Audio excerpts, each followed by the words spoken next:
Today, I'll show you how to use hold keyframes so your animation jumps instantly instead of easing smoothly between values. We'll start from a normal keyframing setup, then turn one of those keyframes into a hold keyframe so you can clearly see the difference and understand when to use it. First, let's quickly recap how you would normally add keyframes. You begin by selecting the layer and property you want to animate in the timeline. That might be something like position, scale, opacity, or any other animatable property. With the playhead at the point in time where you want your animation to start, click the stopwatch icon next to that property. This creates your first keyframe and locks in the current value at that moment.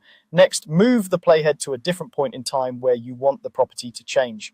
Once the playhead is in place, adjust the value of the property. For example, move an object to a new position, change its scale, or tweak its opacity. As soon as you change the value, the software automatically creates a second keyframe at that point in time. Between these two keyframes, the property now changes gradually. That smooth change from one value to another is what's called interpolation. By default, the software will interpolate between keyframes, which means it calculates all the in-between values to create a smooth transition. This is great for most animations like movement or fades, but sometimes you don't want a smooth transition. You might want something to stay exactly the same, then suddenly switch to a new value with no gradual motion at all. That's where a hold keyframe comes in. To turn a normal keyframe into a hold keyframe, start by locating the keyframe you want to change in the timeline. Make sure you can see the keyframe icons for your property.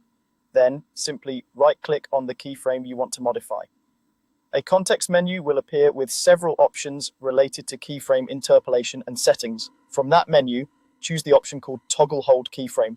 Once you select this, that specific keyframe is converted into a hold keyframe. You won't see a new keyframe appear.